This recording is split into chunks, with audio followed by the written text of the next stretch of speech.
നിലമ്പൂരിനെ ഇളക്കിമറിച്ച് ഉപതെരഞ്ഞെടുപ്പിന്റെ പരസ്യ പ്രചാരണത്തിന് കൊട്ടിക്കലാശം. 3 മുന്നണി സ്ഥാനാർത്ഥികളുടെയും റോഡ് ഷോ ഉച്ചകഴിഞ്ഞ് ടൗണിലെത്തിയപ്പോൾ മഴയിലും അണികളുടെ ആവേശം അണപൊട്ടി. എന്നാൽ കൊട്ടിക്കലാശമില്ലാതെ വീടുകൾ കയറി വോട്ട് അഭ്യർത്ഥിക്കുകയായിരുന്നു PV അൻവർ. മറ്റന്നാളാണ് നിലമ്പൂർ പോളിംഗ് ബൂത്തിൽ എത്തുക.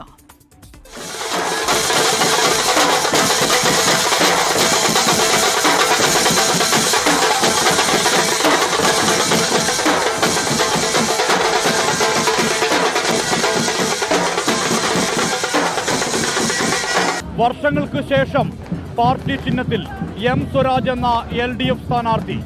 മുഖ്യമന്ത്രിയുടെ നേതൃത്വത്തിൽ മന്ത്രിപ്പട തന്നെ മണ്ഡലത്തിൽ.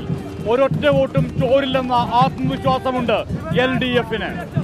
തീർച്ചയായും നിലമ്പൂർ പുതിയ ചരിത്രമെഴുതും. ഓരോ മണിക്കൂർ പിന്നിടുമ്പോഴും ആത്മവിശ്വാസം കൂടുതൽ അരക്കിട്ടുറപ്പിക്കുന്ന അനുഭവങ്ങളാണ്. ഏത് സാഹചര്യത്തെയും അതിജീവിക്കാൻ കഴിയുന്ന ഊർജം പ്രവർത്തകരുടെ ആവേശത്തിൽ നിന്ന് ലഭിക്കുന്നുണ്ട്.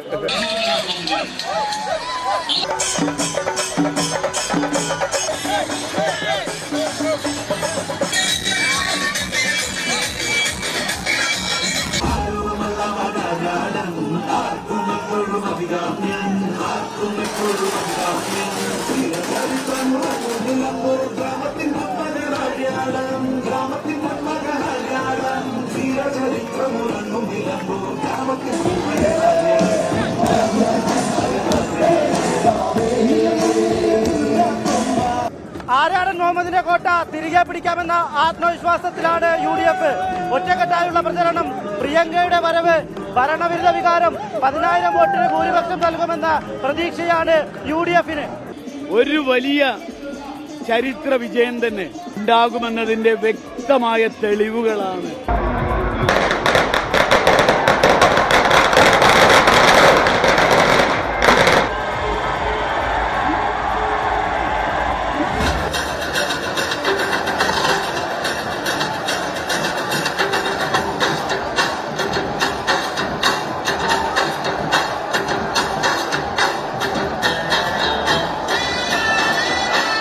വലിയ സ്വാധീനമില്ലാത്ത മണ്ഡലമാണെങ്കിലും പോരിന് ഉറച്ചു തന്നെയാണ് NDA.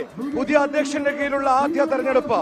മലയോര മേഖല ഓരോ വോട്ടും മുതൽക്കൂട്ടാകുമെന്ന പ്രതീക്ഷയിലാണ് BJP. ഭാരതീയ ജനതാ പാർട്ടിയെ സംബന്ധിച്ചിടത്തോളം എഴുതി തള്ളിയവർക്കുള്ള മറുപടിയായിരിക്കും.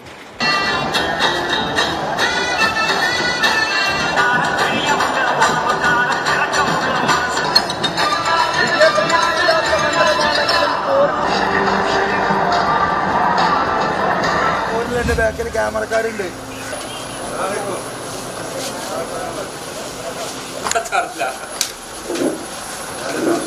ഞങ്ങൾക്ക് വേണ്ടി പറഞ്ഞിട്ടാണ് ഈ കോലത്തിലായത്.